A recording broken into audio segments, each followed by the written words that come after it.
नरतिरियेषु पावन्तेन दुःखदोगच्छां वसम्मत्तेन ते चिन्तामणि सत्यपाय प्रिये पावन्तेन केण जीवाय रामणं इह संजो मायवृत्ति वर्णिवर्णयेण तादेव प्रतिपोहिं भवते पादं चन्द्रं यान्त्यं रजों यात्रं विद्वद्बुद्धपुरदानिमला याकामितरोगप्रदा या विद्यावदात्मुक्तिमलश्रेष्ठा विषमदर्शना जिह्वा प्रियंसा प्रियं बान्धवता नमो चित्तस्य ओम नमो जीर्णाणां ओम नमो जीर्णाणां शरणाणां मंगलाणां योगोत्तमाणां राम रे रोम रे रोम र अस्या त्रैलोक्यलामभूताय शूद्रोपद्रवशमनाय अर्हते नमः स्वाहा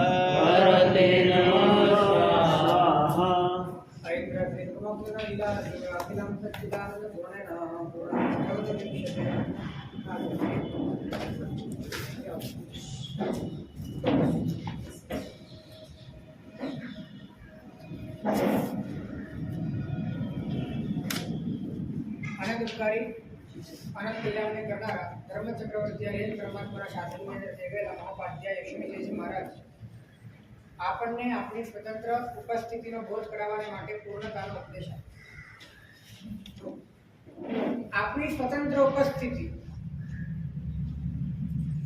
એ જ મોક્ષ છે. આપણી પરતંત્ર ઉપસ્થિતિ એ સંસાર છે. અને પરતંત્ર ઉપસ્થિતિની વચ્ચે પણ એની સ્વતંત્રતા તો ઊભી છે, પણ આપણને એનો બોધ નથી, માટે પરતંત્રતા છે. અને જો આપણને એનો બોધ થઈ જાય તો પરતંત્રતાઓની વચ્ચે પણ સ્વતંત્રતા છે. અને પરતંત્રતા એ આપણને બાંધતી નથી અને બંધનની વચ્ચે ન બંધાવું એ નિર્જરા છે. બંધનની વચ્ચે ન બંધાવું તે નિદ્રા છે. શરીર છે પણ શરીરનો અનુભવ નથી. રાગદ્વેષ છે પણ રાગદ્વેષનો અનુભવ નથી. કર્મના ઉદય છે પણ ઉદયનો અનુભવ નથી, કારણ કે પોતાની સ્વતંત્ર ઉપસ્થિતિનો અનુભવ છે. આજ એકમાત્ર પરતંત્રતામાંથી સ્વતંત્રતામાં સંક્રાંત થવાનો માર્ગ છે. આપણે એમ કહીએ કે પૂરેપૂરી પરતંત્રતા તૂટે પછી જ સ્વતંત્રતા, એવું ક્યારે બનતું નથી. જેમ જેમ સ્વતંત્રતા સમજાય તેમ તેમ પરતંત્રતા તૂટે. કેમ કે પરતંત્રતા તોડે છે ના આધાર. પરતંત્રતા તોડે છે ના આધાર. પોતાની આંતરિક સ્વતંત્રતાના સ્પર્શ વગર પરતંત્રતા ક્યારે તૂટે. અને આ જીવે અનંતકાળમાં પરના માધ્યમે પરતંત્રતા તોડવાનો ઘણો પ્રયત્ન કર્યો છે, પણ સ્વતંત્રતા કેળવીને પરતંત્રતાને તોડવાનો પ્રયત્ન નથી. એટલે કે ઇન્દ્રિયોનો સંયમ કર્યો એટલે ઇન્દ્રિયો પણ પર અને વિષય પણ પર. એટલે ઇન્દ્રિયો વિષયમાં ન જાય એ માટે પરના માધ્યમે પરતંત્રતા તોડવાનો પ્રયત્ન કર્યો, પણ ઇન્દ્રિયોથી કેવી રીતે છૂટું? અને એને માટે તો સ્વતંત્રતાનો સ્પર્શ જોઈએ, એને માટે ઉપસ્થિતિનો સ્પર્શ જોઈએ. અને એ સ્વતંત્રતાના માધ્યમે જે પરતંત્રતા તોડવાની હતી ત્યાં આ જીવ ગાફેલ. સમજાયું કે નહીં? નોકરથી જ પોલીસને ભગાવવાનો બસ એ ફરીથી કહું, ઇન્દ્રિયના માધ્યમે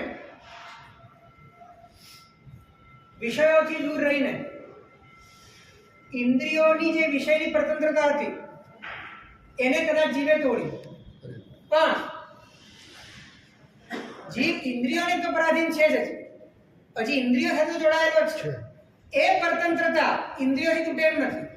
એ પરતંત્રતા પોતાની સ્વતંત્ર ઉપસ્થિતિના સ્પર્શે તૂટે એમ છે, અને જીવ એમાં કાપેલો છે. એટલે કે ઇન્દ્રિયરૂપ પ્રયોગ અને વિષયની પરતંત્રતા તોડવાનો પ્રયત્ન કરો. ઇન્દ્રિયરૂપ પ્રયોગ અને વિષયની પરતંત્રતા તોડવાનો પ્રયત્ન કરો. મનરૂપ પ્રયોગ અને પૂતગલની પરતંત્રતા તોડવાનો પ્રયત્ન કરો. દેહરૂપ પ્રયોગ અને સંયોગોની પરતંત્રતા તોડવાનો પ્રયત્ન કરો. તો જે મૂળ પરતંત્રતા તૂટવી જોઈએ એ તો તૂટી જ નહીં. મૂળિયા બધા સાબુત, અને એનું કારણ સ્વતંત્ર ઉપસ્થિતિના આલંબને જે પરતંત્રતા તૂટવી જોઈએ તે તૂટી.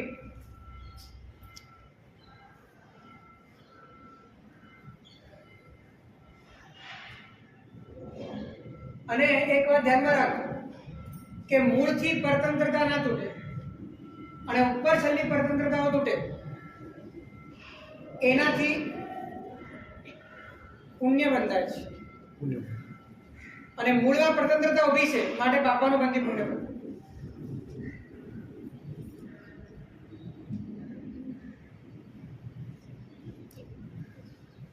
છોડવાથી પુણ્ય બંધાય, પણ છોડ્યા પછી પણ પકડનારો અંદર ઊભો છે માટે પાપાનું બંધી પુણ્ય બંધાય. પકડનારો છૂટી જાય ત્યારે નિર્જરા થાય અને કદાચ પુણ્ય બંધાય તો પુણ્યનું બંધી બંધાય. શરૂઆતમાં સ્વતંત્રતાનો રૂપો થશે એટલે વિચારોથી સ્વતંત્રતા વિચારી શરૂઆતમાં સ્વતંત્રતાની રુચિ થશે. રુચિ પણ થવી એ માર્ગ જ છે. રુચિ થાય, વિશ્વાસ થાય, અણસાર આવે, અનુભૂતિ થાય, સ્થિરતા આવે, ક્રમ. રુચિ થાય, ભીતરમાં એનો વિશ્વાસ થાય, એનો અણસાર આવે, એની અનુભૂતિ થાય, પછી એમાં સ્થિરતા થાય.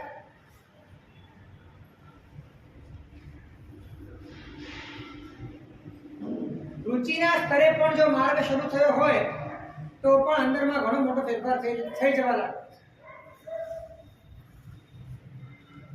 આપણને આપણા સ્વતંત્ર અસ્તિત્વની રુચિ ખરી.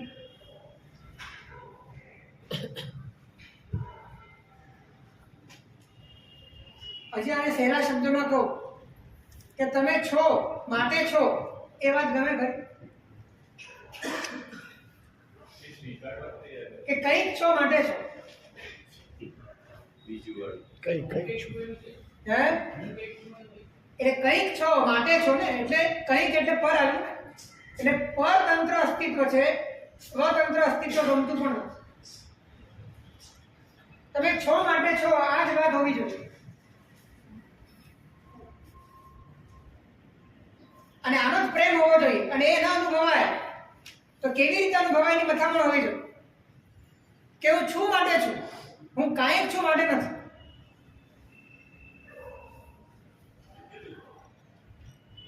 કેમ કે કાંઈક તો બદલાયા કરશે. કેટલા બદલાશો તમે? અનંતયાર બદલાઈ ગયા છે અને હજી કોઈ ઠામ ઠેકાણું મળ્યું નથી. હજી કઈ ડિસાઈડ થયું નથી કે તમે કોણ છો, અને એનું કારણ જ એ છે કે તમે કાંઈક છો.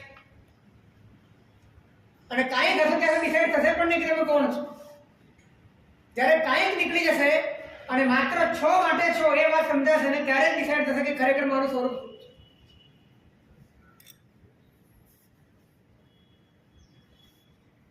તત્વનો નિશ્ચય, નિશ્ચય શબ્દ વાપર્યો છે. તત્વનો નિર્ણય, તત્વનો નિશ્ચય થવો એ સમ્યક દર્શન છે. તો નિશ્ચય ક્યારે થાય? કંઈકના આધારે ક્યારે નિશ્ચય થતો જ નથી, કેમ કે એ તો બદલાય છે, પરિવર્તનશીલ છે. અસ્તિત્વના આધારે, જેમાં કંઈકની કોઈ પરાધીનતા નથી, જેમાં કોઈ પરની છાયા નથી, એવા અસ્તિત્વના આધારે તત્વનો નિર્ણય થાય છે. એ સ્પર્શાય ત્યારે તત્વનો નિર્ણય થાય છે. અને ભલે સ્પર્શાતું નથી પણ એની રુચિ કે હું છું માટે જ હું છું એ જ હોવું જોઈએ. કાંઈક છું માટે છું એ વાત તો કેટલી બધી અનલોજિકલ છે.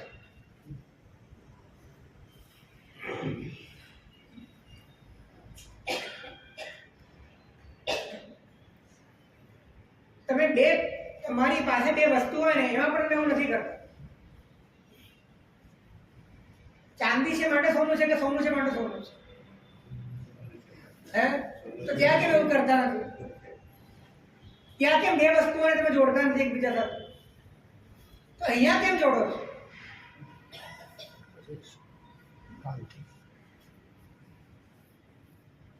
ચાંદી છે માટે ચાંદી છે અને સોનું છે માટે સોનું. ચાંદી છે માટે સોનું છે એવું નથી કરતા.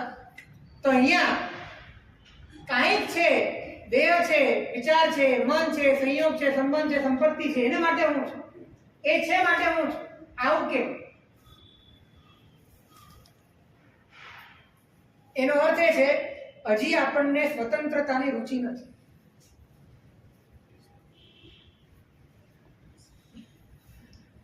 અને આ જે કાંઈક છે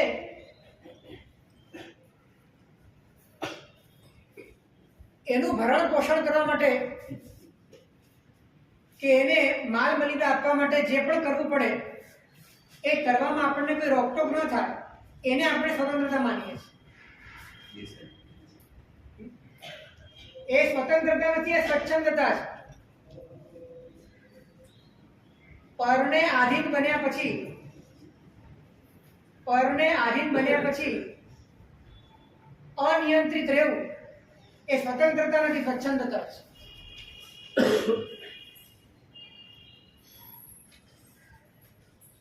નિયંત્રણ એટલા માટે હોય છે કે પરતંત્રતાનો પણ વિસ્તાર વધે. સંયમ એટલા માટે છે કે પરતંત્રતાનો વિસ્તાર વધે ને. જીવનમાં, ગૃહસ્થ જીવનમાં કે સજ્જનના જીવનમાં પણ એક મર્યાદા એટલા માટે હોય છે કે પરતંત્રતા પણ એ વાપ વધી ન જાય, એનો પણ ક્યાંક ને ક્યાંક નિયમન રહે, એની પણ ક્યાંક ને ક્યાંક મર્યાદા બંધાય તો પાછા વળવું સહેલું થયું.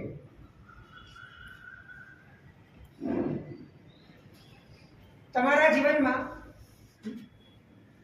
ફ્રીડમ નો અર્થ તમે શું કરો છો? ફ્રીડમ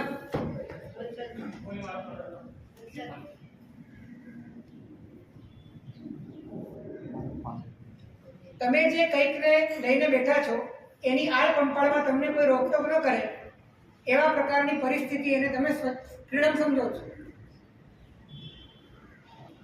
એટલે તમારી પરાધીનતામાં તમને કોઈ પણ અડચણરૂપ ન બને એને તમે ફ્રીડમ સમજો.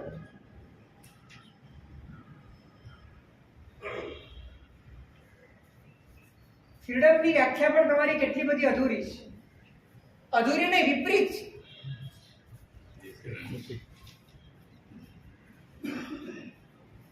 જેટલા પણ બેરિયર છે, જેટલા પણ કઠેડા છે, જેટલા પણ અંતરાયો છે, મર્યાદાઓ છે, નિયંત્રણો છે, બધા પરાધીનતા સામે છે, તમારી સામે નથી. ધ્યાન રાખો.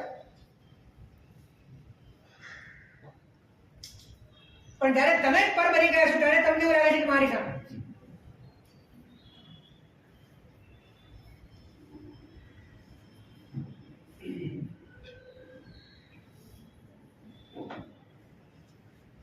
તમારા અંગત જીવનમાં હસ્તક્ષેપ કરી શકે એવું હવે રહ્યું છે કોણ?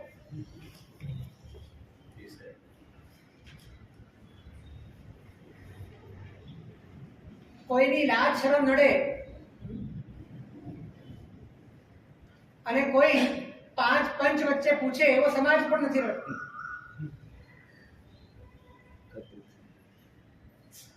પરાધીનતાની એક છત્રી સામ્રાજ્યની વ્યવસ્થા એટલે આ કળિયુગ છે.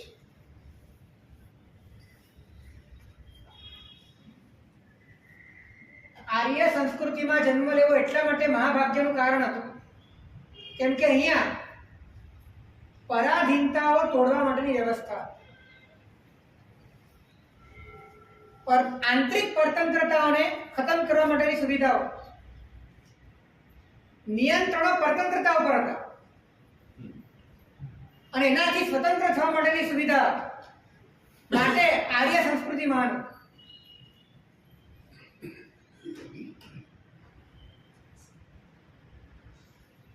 દિવસે દિવસે તમારી સ્વતંત્ર થવાની સુવિધા ખતમ થઈ જાય છે અને વધુ ને વધુ તમે સ્વતંત્ર થઈ શકો એને ફ્રીડમનું નામ આપવામાં આવ્યું છે.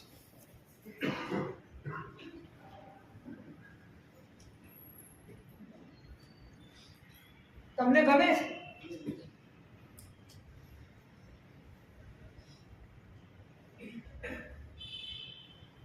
તમારી ગુલામી તૂટે એવું તમને ગમતું નથી.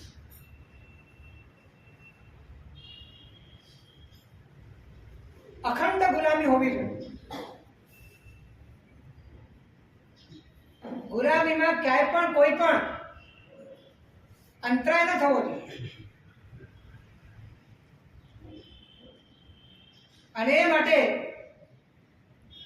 ગુરુ ભગવાન, સમાજ, કુટુંબ કે આસપાસની વ્યવસ્થાઓ એ બિલકુલ બેરોકટોક વગરની હોવી જોઈએ.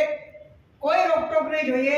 આવા પ્રકારની માનસિકતા એ માત્ર ને માત્ર તમારા ભીતરની જંજાળ ઊભી કરી શકે, વધારી શકે, તમને પતનની ખાઈમાં લઈ જઈ શકે.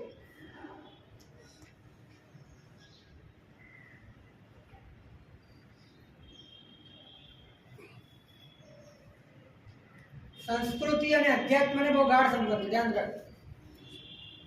આર્ય સંસ્કૃતિ અને અધ્યાત્મ વચ્ચે ગાઢ સંબંધ છે.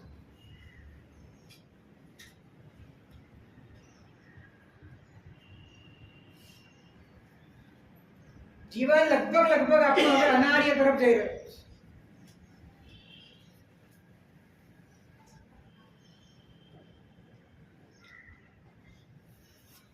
આ બહારની વાત છે. અંદરની વાત કદાચ આપણા હાથમાં બહારનું બદલી શકાય એવું નથી, પણ આપણે આપણને બદલી શકીએ.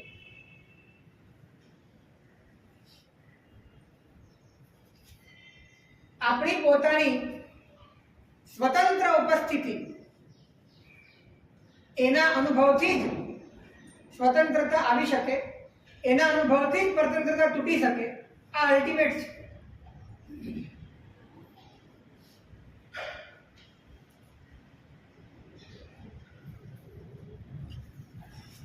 સાંકળથી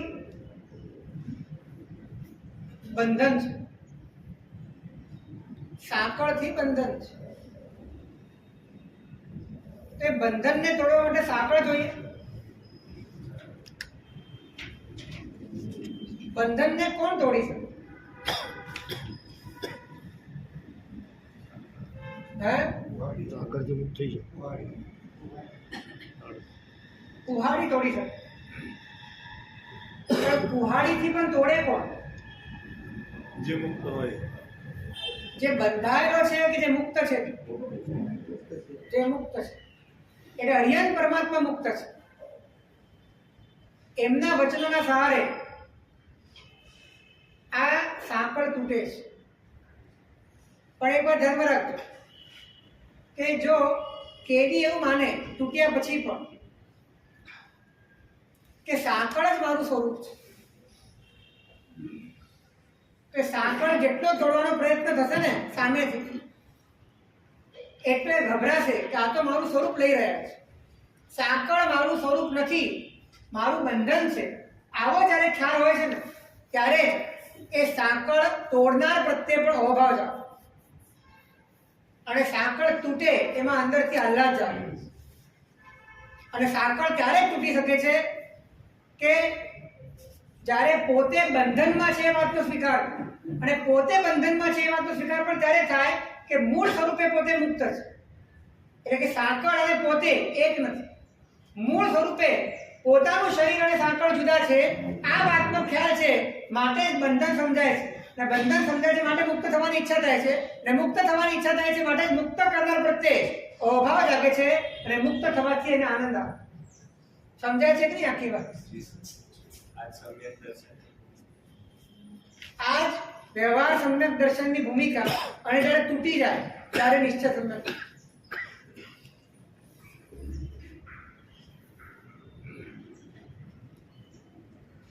એક બહારના મુક્ત અને એક અંદરના મુક્ત બંનેનો સ્વીકાર કરવો. એક બહારના મુક્ત એટલે અરિહંત અને અંદરનું મુક્ત એટલે પોતાનું સ્વરૂપ. એ બેના સ્વીકાર વગર બંધન તૂટે.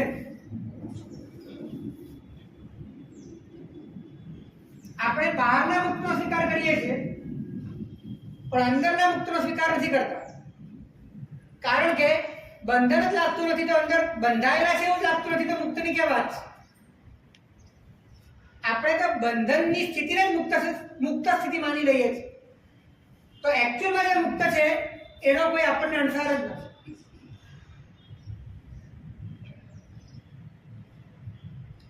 એટલે રાગ, દ્વેષ, મોહ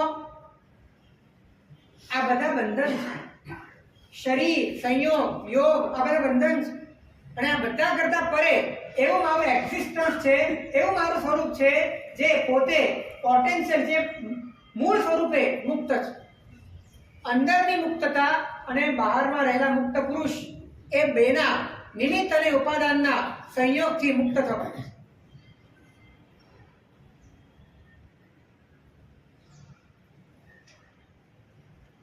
ખરેખર મુક્ત થવું છે ખરું? મુક્ત થવું છે એટલે શું ખબર છે? તમે મૂળ સ્વરૂપે સ્વતંત્ર છો એ સભાનતાપૂર્વક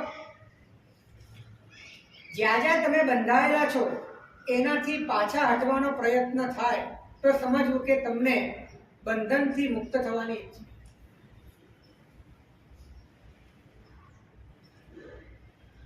તમને તમારી સ્વતંત્ર ઉપસ્થિતિ ગમે.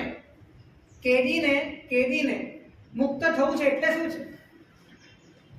છૂટવું છે, જેલમાંથી છૂટવું. પોતે આ સાંકળ કરતા સ્વતંત્ર છે. પોતાની સ્વતંત્રતાનો અનુભવ થવો એ જ મુક્તિ છે. એ રીતે આત્માની પણ રાગ, દ્વેષ, કામ, ક્રોધ, મોહ, માયા, લોભ, લાલચ આ બધા આંતરિક ભાવો એના કરતા પણ પોતાનું સ્વરૂપ મુક્ત છે. એની અંદરમાં એની અનુભૂતિ થાય એ સ્વતંત્રતાનો અનુભવ છે.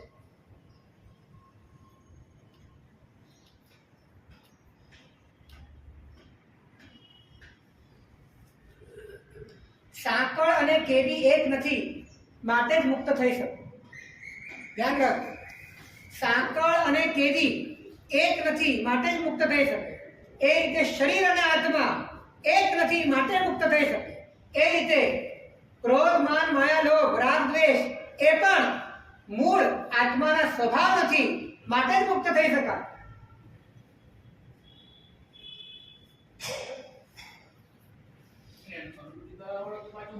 હે? કયો હું? કઈક વાળો? પણ એ અનુભવ એ હું કયો? કઈક વાળો નહીં, છું વાળો. જે અસ્તિત્વ છે એના જ આધારે તમને મુક્તતાનો અનુભવ થાય.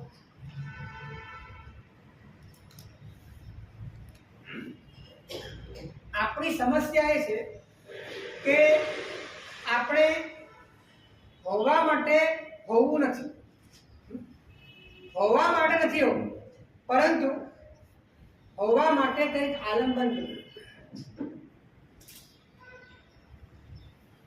હોવા માટે હોવું એ આપણને નથી ચાલતું. હોવા માટે કંઈક આલંબન જોઈએ.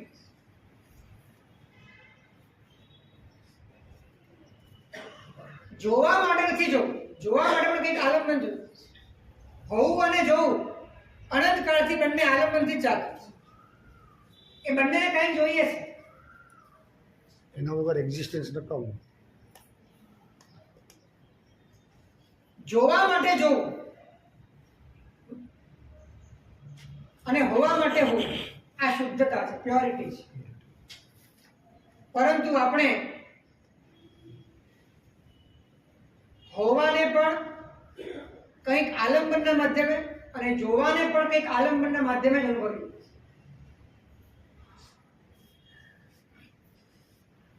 જોવા માટે માત્ર જોવું, જોવા માટે રાગ, દ્વેષ, વિષય એના આધાર ટેકાની કોઈ જરૂર નથી. માત્ર જો અને માત્ર હો, માત્ર જોવું, માત્ર હો. સ્વતંત્રતા હાથમાં છે. જ્યાં જોવામાં ગડબડ કરી, જ્યાં હોવામાં ગડબડ કરી ત્યાં બંધન છે.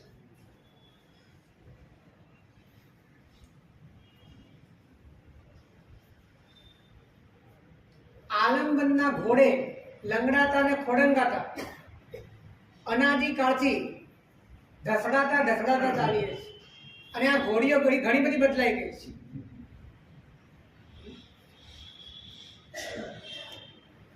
એક લંગડા ને એક ઘોડી જોઈએ, પણ આપણે એટલા બધા લંગડા છીએ કે અનંત ઘોડીઓ બદલી દીધી છે.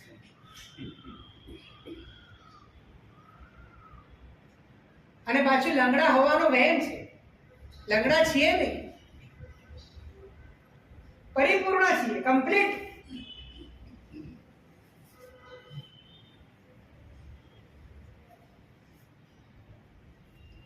રોગ હોય ને તો એનો ઈલાજ હોય, રોગ હોય એનો ઈલાજ હોય. હવે રોગનો ભ્રમ છે.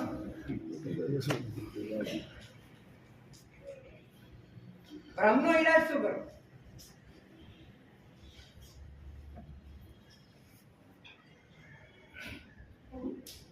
ભ્રમનો ઈલાજ એ છે સત્યનો સાક્ષાત્કાર થાય એવો પ્રયત્ન. ભ્રમ તૂટે. ભ્રમ છે આવેગના કારણે, આસક્તિના કારણે, આંતરિક પર સાથેના તાદાત્મ્યના કારણે, એકત્વના કારણે એ તૂટે અને સત્ય સમજાય એ જ પ્રયત્ન કરવા.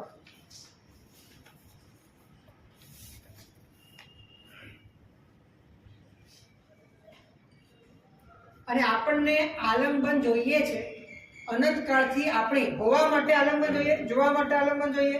આલંબન વગર જાણે આપણે છીએ જ નહીં. જો આપણા જીવનમાં કંઈક ન હોય ને તો આપણે છીએ જ નહીં એવું આપણને લાગે. તમે કલ્પના કરો કે આ એક અસત કલ્પના કરો, છે ને આવું બનવાનું નથી, પણ એક અસત કલ્પના કરો કે આખા 14 રાજ્યો જો પૂતગલ નામનું દ્રવ્ય ન હોય તો તમારું શું છે?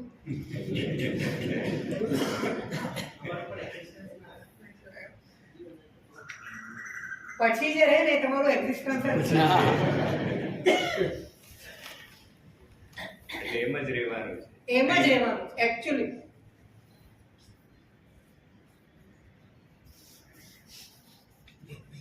આ ષડ દ્રવ્યનું જ્ઞાન પરમાત્મા એને માટે જ આપ્યું છે કે તારું સ્વરૂપ સ્વતંત્ર છે, પૂતગલ કરતા તું જાણ.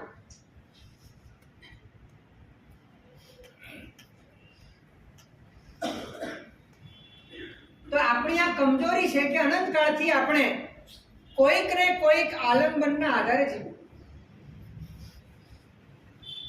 અને માટે આપણને આલંબન મુક્ત થવા માટે જે આલંબનથી મુક્ત થઈ ગયા છે એનું આલંબન આપ્યું છે. ફરી આપણને આલંબનની આદત છે, માટે આપણને નિરાલંબન થવા માટે, આલંબન મુક્ત થવા માટે જે આલંબનથી મુક્ત થયા છે એનું આલંબન આપણને આપ્યું.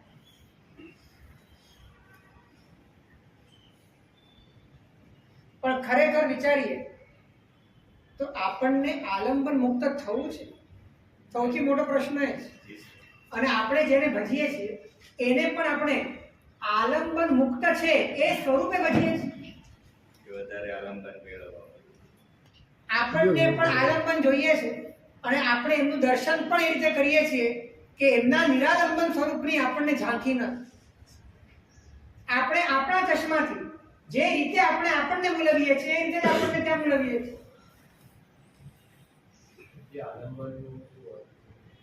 આલંબનનો અર્થ છે આધાર, કોઈ ટેકો. હોવા માટે આલંબન તમે લો છો. જેમ કે હું શરીર છું, તો શરીર એ તો શરીર છે અને હું તો હું છું. તો હુંને તમે શું આપો? હુંને તમે આલંબન આપો. આલંબનની જરૂર નથી તમે આપો છો. હું છે, શરીર છે.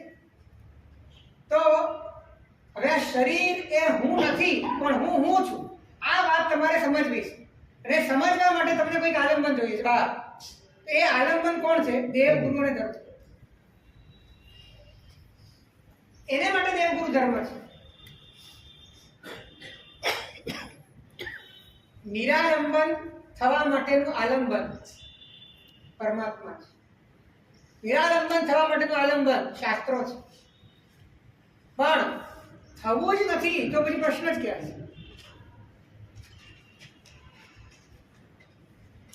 આવો ક્યારે કોડ જાગ્યો છે? કે હું છું માટે જ છું એવો મારે અનુભવ કરો. હું કાંઈક છું માટે છું એ વાત નહીં, છું માટે છું.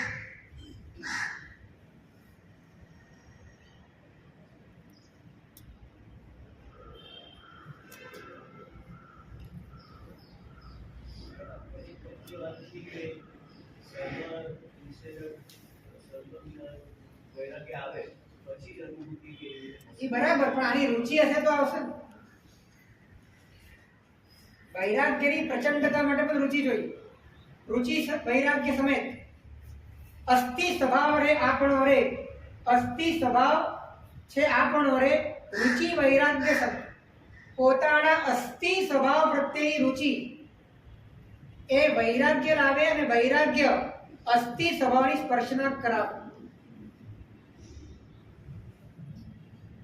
જોડથી તોડ ને તોડથી જોડ. એકલું તોડ જોડ નથી, એકલું જોડ તોડ નથી, જોડ તોડ જોડ આમ છે.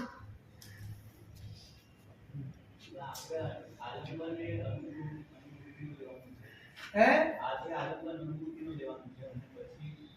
આલંબન અનુભૂતિ માટે લેવાનું અને જે નિરાલંબન છે ને એનું લેવાનું છે.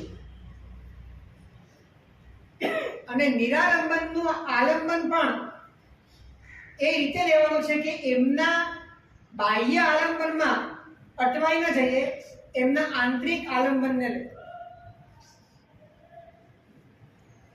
આપણે આંગળીમાં અટવાઈ જઈએ છીએ. એ બધા જ આલંબનો તો મંદિર સુધી પહોંચવા માટે છે, મૂર્તિ સુધી પહોંચવા માટે છે, અને મૂર્તિ પરમાત્મા સુધી પહોંચવા માટે છે, અને પરમાત્મા અસ્તિત્વ સુધી પહોંચવા માટે છે.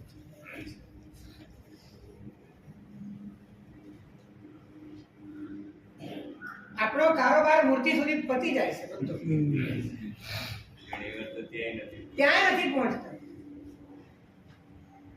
સર આપણે જે વાત કરી કર્મ સત્તા દિલ્હી નાખે છે, સામે ધર્મ સત્તા છે જે પણ મદદ કરે છે, જે ધર્મ સત્તાનો થાય છે ક્યારે ધર્મ સત્તા તો છે ને 24 કલાક સહાયમાં હાજર છે, પણ તમે એની સહાય લેવા માટે તો તૈયાર હોવા જોઈએ. એ તો હાજર જ. ધર્મ સત્તા તો તમારા પોતાના સ્વરૂપ તરીકે હાજર છે. અને એક વાત કહું, આ વિશ્વના દરેક પદાર્થો એનું જો યથાર્થ ચિંતન કરવામાં આવે ને તે બધી ધર્મમાં મદદ કરે છે. વિશ્વના દરેક પદાર્થો અનિત્ય છે, અશરણ છે, અશુચિભૂત છે. એ સંસારના બધા વિચિત્ર ભાવો કોઈ પણ જગ્યાએ તમારા માટે આલંબનભૂત નથી. દરેક સંસારના પદાર્થનું જો યથાર્થ રીતે ચિંતન કરવામાં આવે તો આખું વિશ્વ તમને તમારા ધર્મ માટે સહાયક છે.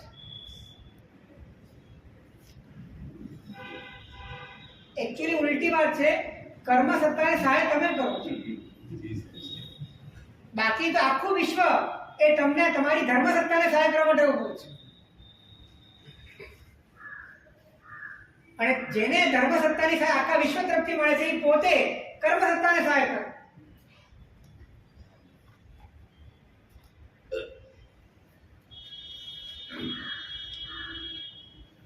જેના અસ્તિત્વને સમજતા સમજતા આપણે આપણું નિરાલંબન અસ્તિત્વ સમજી શકીએ, પામી શકીએ, એને જ જ્ઞાનીઓએ સુદેવ કીધા, એને જ સુગુરુ કીધા, એને જ સુધર્મ.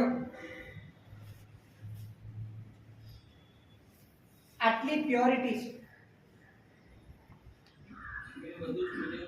હે કોઈ પ્રશ્ન જ નથી, એમાં કોઈ પ્રશ્ન નથી. કારણ કે તમે સુદેવની વ્યાખ્યા શું છે?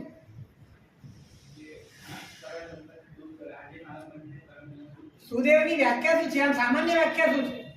કે જેમાં રાગ અને દ્વેષ ન હોય, જે વિતરાગ હોય એ સુદેવ છે. તો વિતરાગ એટલે શું?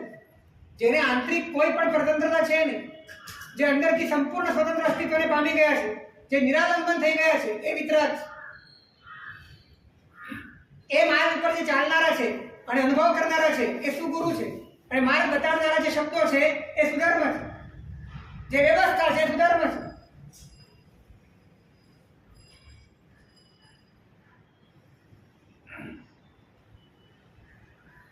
નિરાલંબન હોવાને સમજવા માટે, એટલે કે આપણું હોવું માત્ર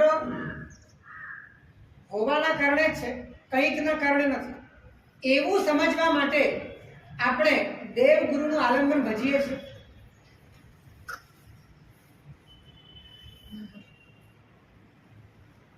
કે પછી આપણા હોવાને કંઈક આકાર આપવા માટે, કંઈક આધાર આપવા માટે અને કંઈક આલંબન આપવા માટે જ આપણે દેવગુરુને ભજીએ છીએ. તો ખરેખર આશયની શુદ્ધિ છે નથી. સૂક્ષ્મ રીતે જોઈએ તો નથી. ઝીણું કાંત્યું કહેવાય. સૂક્ષ્મ રીતે જોઈએ તો નથી.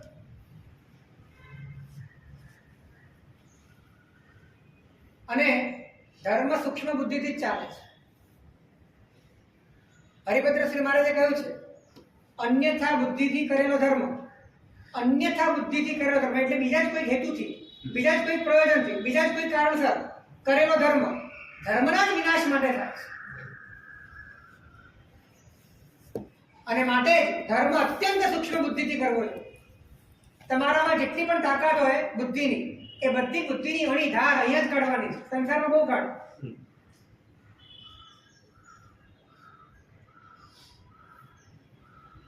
ધર્મનો નાશ કરે એટલે અવળે રસ્તે ચડાવે. હે? અવળે રસ્તે ચડાવે. અવળે રસ્તે ચડાવે. ધર્મનો નાશ એટલે કે અધર્મની ઉત્પત્તિ કરે.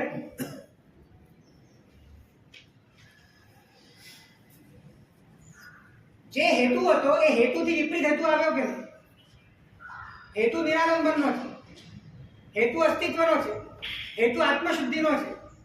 અને ક્યાંક અંદર ખાને એ હેતુ જ નથી અને કોઈ બીજો હેતુ છે, તો એનો અર્થ એ છે કે રાગ, દ્વેષ અને મોહ એ ક્યાંક ને ક્યાંક અંદરમાં કામ કરે છે.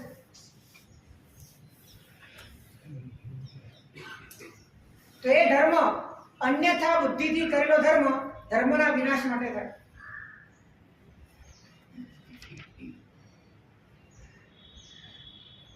અને મને લાગે છે કે જે જૈન ધર્મ ઉપર અત્યારે જે આફતો દેખાય છે એનું મૂળ અહીંયા પડે.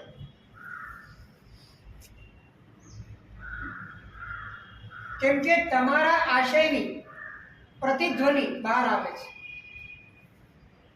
તમારી મજબૂતાઈ કેવી છે એનો જ તમને બહારથી આઉટપુટ મળે છે. તમે જ અંદરથી ઢીલા ઢકોર છો, તમારા જ પાયા ઢીલા છે, તમે જ ધર્મને યથાર્થ રીતે સમજ્યા નથી. અને એના કારણે જે પકડ, જે સમર્પણ, જે કૃતજ્ઞતા, જે અંદરમાં બધું જ ન્યોછાવર કરી દેવા માટેની ભાવના એ બિલકુલ છે નહીં.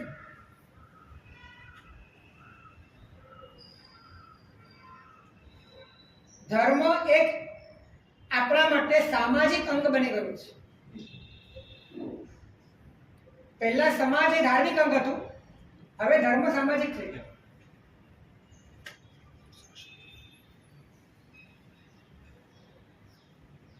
એવું લાગે છે કે નથી લાગતું? હે? ક્રિયાઓ તો ચોક્કસ વધી છે, એમાં કોઈ છે ના નથી. એવું જરૂરી નથી. ફુગાવો કોને કે? ફુગાવાની વ્યાખ્યા શું છે? જ્યાં વૈરાગ્ય ન વધે, જ્યાં દેવગુરુ ધર્મ પ્રત્યેની ભક્તિ ન વધે, જીવનમાં મર્યાદા અને અનુશાસન ન વધે, બધો ફુગાવો. આંતરિક ગુણો ન વધે. આંતરિક ગુણો તો વધતા નથી. અને ફુગાવાનો અર્થ એ છે અન્યથા બુદ્ધિથી થનારો ધર્મ છે.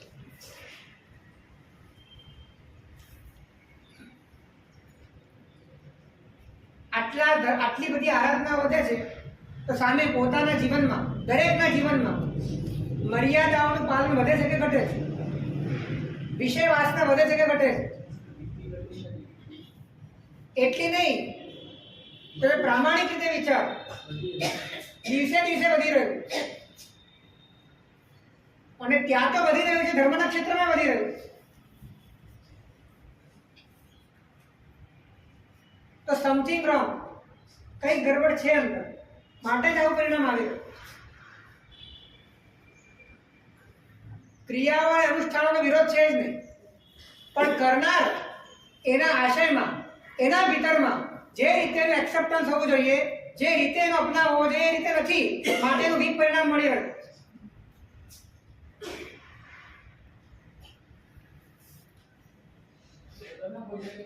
હે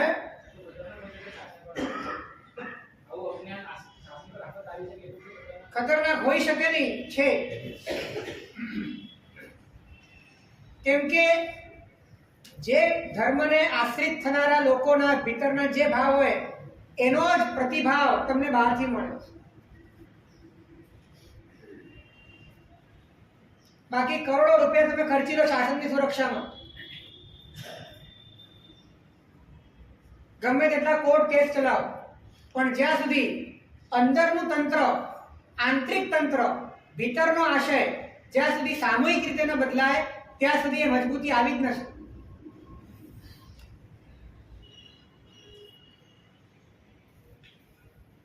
કારણ કે આશયનું પોતાનું એક પુણ્ય છે, આશયનું પોતાનું એક પુણ્ય છે, પુણ્યથી કામ થાય. જ્યારે તમારો આશય નિર્મળ થઈ ગયો તો તમારા વિચાર માત્રથી કામ થઈ જશે.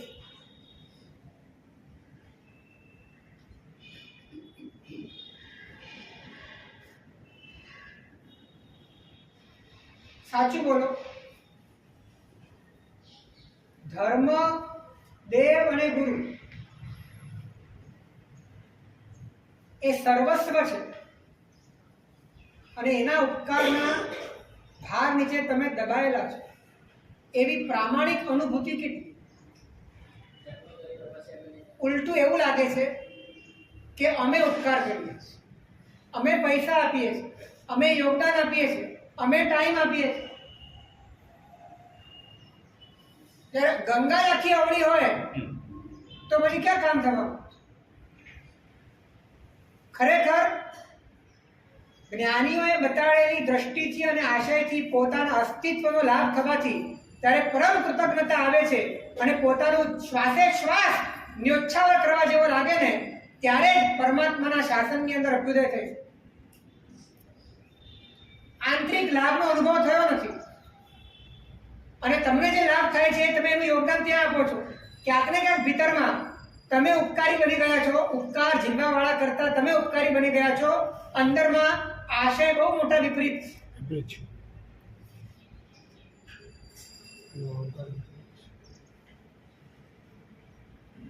એટલે પરમાત્માના શાસનથી ઉપકૃત થવા માટે, પરમાત્માના વચનોથી આત્મલાભ મેળવવા માટે જીવનના બધા જ સુખો કરતા પણ પરમ સુખ પરમાત્માએ આપ્યું છે એવી કૃતજ્ઞતાના ઉદય માટે આશયની શુદ્ધિ બહુ જરૂરી.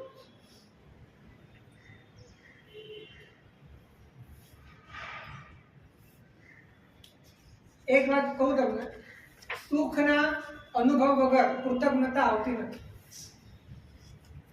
અને જ્યારે આધ્યાત્મિક સુખ તમે મેળવ્યું નથી અને દિવસે દિવસે ભૌતિક સુખોની વણઝાર બહાર વધી રહી છે ત્યારે કૃતજ્ઞતાનો તમારો ઝોક વિજ્ઞાન તરફ વધવાનો, જ્ઞાન તરફ ઘટવાનો.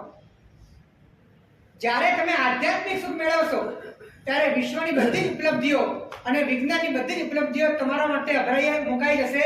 કેમ કે આ સુખની સામે વિશ્વનું કોઈ પણ સુખ.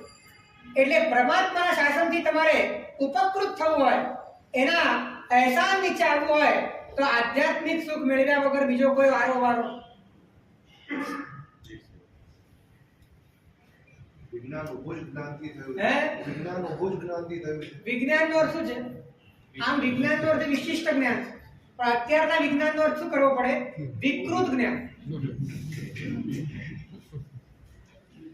વિકૃત વિકાર જ પેદા કરે છે. વિકાર પેદા કરવા માટે શોધ થાય છે. તમારું મગજ કેમ સડે, કેમ પડે, એમાં કેટલું વધારે કચરો ઠલવાઈ શકે એ માટેની આખી ટેકનોલોજી છે.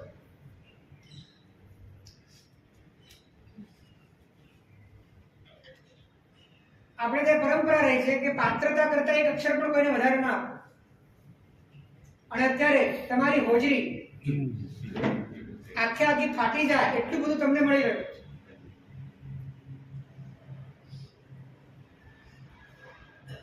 વિકૃત જ્ઞાન છે વિજ્ઞાન. સાચું વિજ્ઞાન, વિશિષ્ટ જ્ઞાન એ તો આત્મજ્ઞાન, એ તો જ્ઞાનીએ બતાડેલો આ અધ્યાત્મનો પથ છે. વિજ્ઞાન એની પર જ કામ કરે છે જે તમારું નથી, અને જ્ઞાની એની પર કામ કરે છે તમારું છે. વિજ્ઞાન એની ઉપલબ્ધિ કરાવે છે કે જે તમારે છોડવાનું છે, અને જ્ઞાની એની ઉપલબ્ધિ કરાવે છે જે કાયમ ક્યારે પણ તમારાથી છૂટવાનું છે. અને માટે ખરેખર સાચું વિજ્ઞાન એ આત્મવિજ્ઞાન.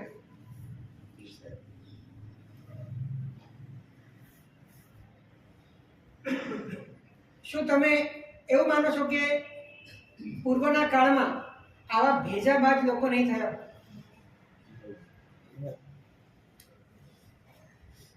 અત્યારે લેબોરેટરીમાં ટેસ્ટ કર્યા પછી વનસ્પતિઓમાં કયા કયા ગુણધર્મો છે એ મશીનોના આધારે માંડ કહી શકે છે. એવા સમયમાં કેવળ વનસ્પતિ પાસે ધ્યાન ધરીને વનસ્પતિના ગુણધર્મો આયુર્વેદમાં લખાય. એટલે એમ લોકોને ટેકનોલોજીનું જ્ઞાન નહીં હોય એવું નથી, પણ આર્ય સંસ્કૃતિના કેન્દ્રમાં કોઈ પણ વ્યવસ્થા મૂકતા પહેલા એ વિચારતા હતા કે આમાં આત્મલાભ છે કે, અને જો નથી તો સમાજને આપવાની કોઈ જરૂરત પણ નથી.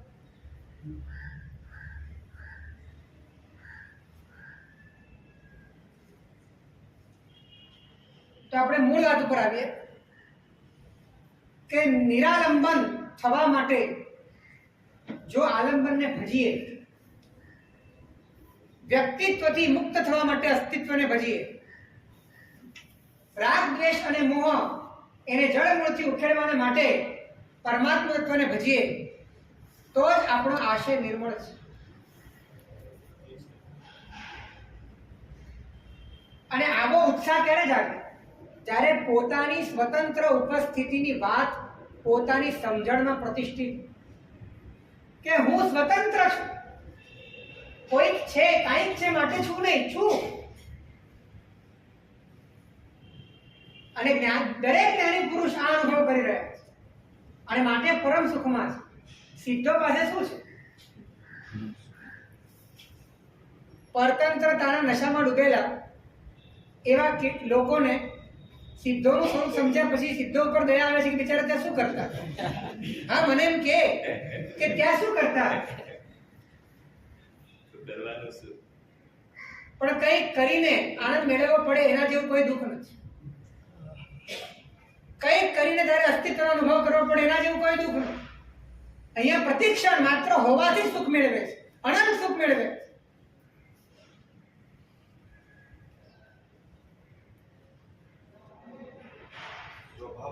સ્વભાવ જ સુખ છે. એ છે એની ધાતુ જ સુખ છે, એની રચના જ સુખથી થયેલી છે.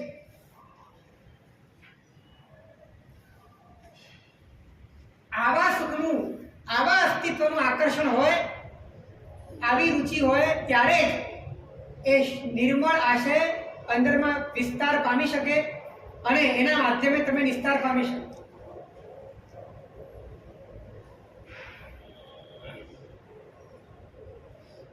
સમ્યક દર્શન એટલે છે શું? નિરાલંબન હયાતીનો એક્સપિરિયન્સ છે. કોઈ પણ આધાર અને ટેકા વગર તમને તમારા એક્ઝિસ્ટન્સનો એક્સપિરિયન્સ થાય, એ સમ્યક દર્શન છે. એ તત્વનો બોધ છે, એ સત્યનો સાક્ષાત્કાર છે. શબ્દો ગમે તે વાત એક જ છે.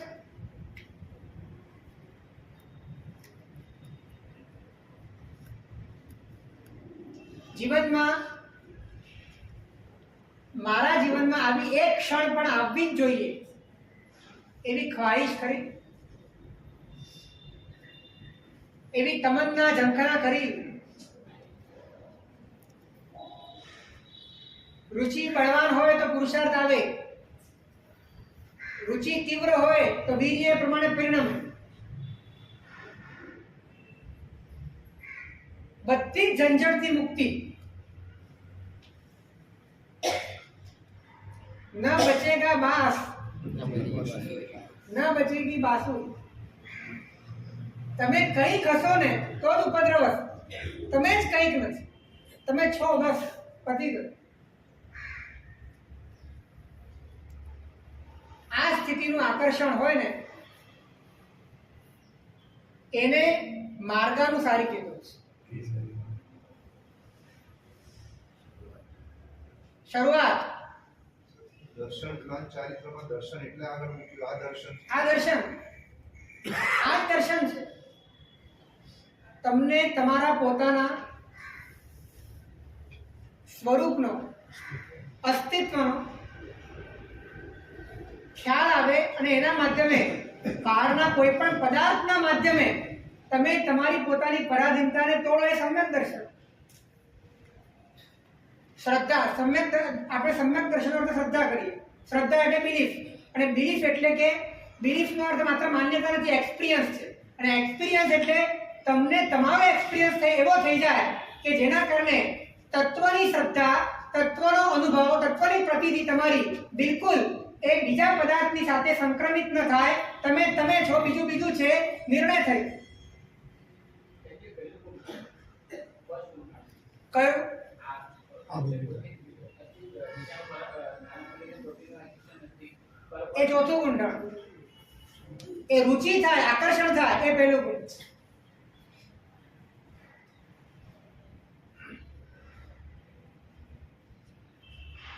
જેને માત્ર હોવા માટે હોવું, છે માટે છે, કંઈક છે માટે નહીં, છે માટે છે, એવો જ્યારે એને અનુભવ કરવો છે તો એ અનુભવ કરવા માટે હોવા માટે અને જોવા માટે આલંબન લેવાની અનાદિકાળની જે વાસના છે એ વાસનાને તોડવી. ભયંકર વાસના છે. એક ક્ષણ પણ એમાં વિરહ નથી પડ્યો, આંતરું નથી પડ્યું. જોવા માટે કંઈક જોઈએ, હોવા માટે કંઈક.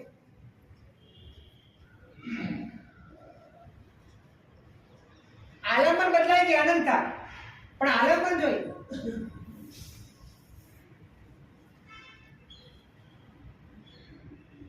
સ્વતંત્રતા એ આંતરિક સમજણના પુરુષાર્થથી, સ્વીકારના પુરુષાર્થથી, હેય અને ઉપાદેયના વિવેકના પુરુષાર્થથી આ સંભવે છે. એના વગર શક્ય નથી.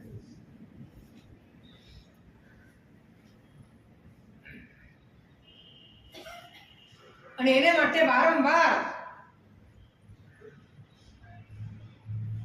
હોવા માટે અને જોવા માટે જે આલંબનની વાસના છે, આલંબન લેવાની જે વાસના છે, એકત્વ રૂપે, અભિમુખતા રૂપે, અભિપ્રાય રૂપે, કોઈ પણ રૂપે આલંબન લેવાની જે વાસના છે, કંઈક તો જોઈએ. એ વાસનાને તોડવા માટેનું એક અમોઘ શસ્ત્ર હોય તો વૈરાગ્ય.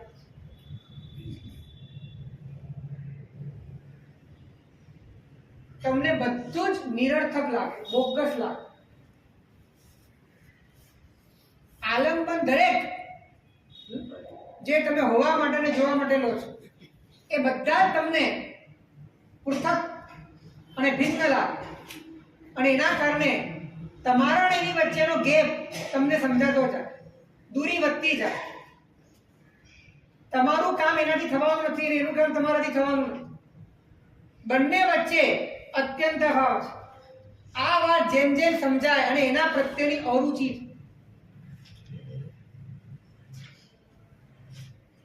યાવત બાહ્ય વિષય નહીં, છે તમારા મન અને વિચાર સુધીની આ વાત. માત્ર બાહ્ય પદાર્થોની વાત નથી, તમારા મન અને વિચાર પણ પૂતગલ છે. એ માટે પણ તમને અંદરથી નિરર્થકતાનો ભાવ આવે, બોગસ લાગે, અનલોજિકલ લાગે, અને અંદરથી આંતરું વધતું. તેમ તેમ આલંબન લેવાની તમારી જે વાસના છે, જે સંસ્કાર છે, જે ફ્રીક્વન્સી છે, મોડી પડશે. ધીમી પડતી. અને એ થયા પછી બહુ સહજ રીતે તમે તમારા ભીતરમાં રહેલા પરમાત્માને અનુભવી શકો, સ્પર્શી શકો એવો અભ્યાસ તમારા જીવનમાં આવી શકે. છેલ્લો કોઠો મન છે. હે છેલ્લો કોઠો મન. હું ઘણી વખત કહું છું કે તમે ખાવા પીવાની આઈટમ પર વૈરાગ્ય કરો, પછી તમે બીજાતીય પર વૈરાગ્ય કરો, પછી તમે સંપત્તિ અને સત્તા પર વૈરાગ્ય કરો. આમ ધીમે ધીમે વૈરાગ્ય કરતા જિંદગી પતી જાય. એના કરતા મન પર જ વૈરાગ્ય કરે. મન જ ગમતું નથી, મન જ નિરર્થક લાગે. કેમ કે આ બધા જે પણ ઉપદ્રવો છે મનમાં છે.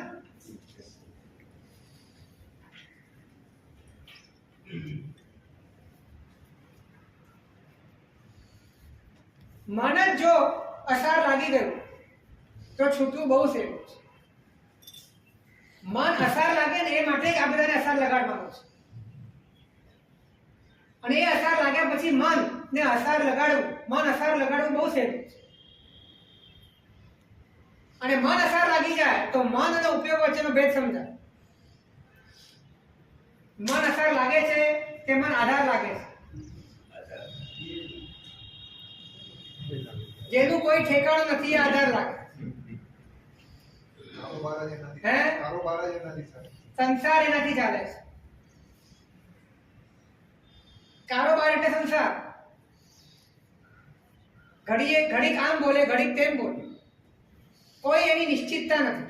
એ તમારો આધાર છે, જે પોતે જ સવિકલ્પ છે, જે પોતે જ વૈવિધ્યપૂર્ણ છે, જે પોતે જ વિકલ્પમય છે, જે પોતે જ અનેક શાખાઓની અંદર વિસ્તૃત ફેલાયેલું છે. એને એ તમારો આધાર બને ત્યારે તમને પણ વેચી નાખે, વિખેરી નાખે, વેરી નાખે, ખતમ કરી નાખે. એટલે મન પર વૈરાગ્ય કેળવવો એ બહુ જરૂરી છે. તે માટે પ્રેક્ટિસ શું કરવા?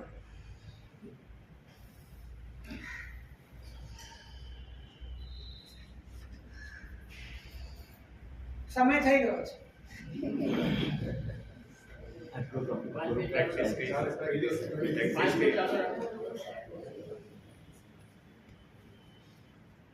વૈરાગ્ય કેળવાયા પછી વૈરાગ્ય તો કેળવવો જ પડે, ધ્યાન રાખો, એમાં કોઈ અપવાદ નથી. પણ એની સાથે સાથે હોવા માટે હોવું અને જોવા માટે જોવું, આ બે વાત છે. આ બેને એકબીજામાં ક્રોસ નહીં કરવા. એટલે કે તમે અરીસામાં જુઓ છો, અરીસામાં જે જુઓ છો એ જોવા માટે જુઓ છો કે હોવા માટે જુઓ છો? તો જોવા માટે જ જોવાનું, હોવા માટે નહીં. બે એપ્લિકેશન એને એકબીજા સાથે ક્રોસ નહીં કરવાની. જોવા માટે જ જોવાનું ને હોવા માટે જ હોવાનું. હોવા માટે જોઈએ છીએ અને જોવા માટે હોઈએ છીએ. આ આપણી અનાધિકાળની હાલત છે.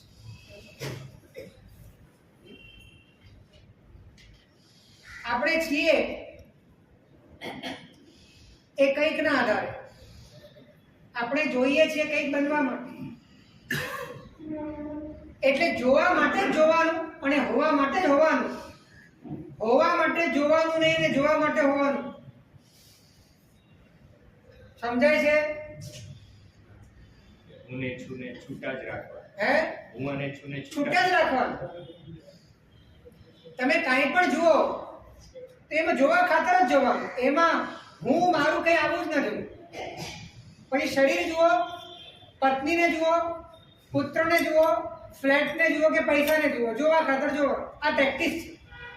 કદાચ 24 કલાક ન કરી શકો પણ 5 મિનિટ, 10 મિનિટ, અડધો કલાક તો કરી શકો. હોવા માટે હોવું એ હે? હોવા માટે હોવું. હોવા માટે હોવું, પણ કંઈક પદાર્થના કારણે ન હોવું. એટલે કે કંઈક જે પણ પદાર્થ છે ને એ તમે જુઓ છો માટે જ તમે છો. એટલે કે હોવા માટે જોવું અને જોવા માટે હોવું. જોવા માટે હોવું એટલે કે કોઈક આકાર, કોઈક આધાર, કોઈક પર્યાય, કોઈ પણ ભૌગોલિક પરિબળ એ જે તમે જુઓ છો, જેને તમે જાણો છો, એના આધારે તમારું હોવું એવું ન હોવું જોઈએ. તમે છો માટે છો, તમે કંઈક તમને જુઓ છો, તમે જાણો છો, તમને એટલા માટે નથી, તમે છો માટે છો. સમજાય છે? બે વસ્તુને જુદી જ રાખવાની. જોવા માટે જોવું અને હોવા માટે. જોવું છે એને હોવામાં દાખલ નહીં કરવું અને હોવાને જોવામાં દાખલ નહીં. છો માટે છો અને જુઓ છો માટે જુઓ છો. જુઓ છો એ છો એ વાત નહીં.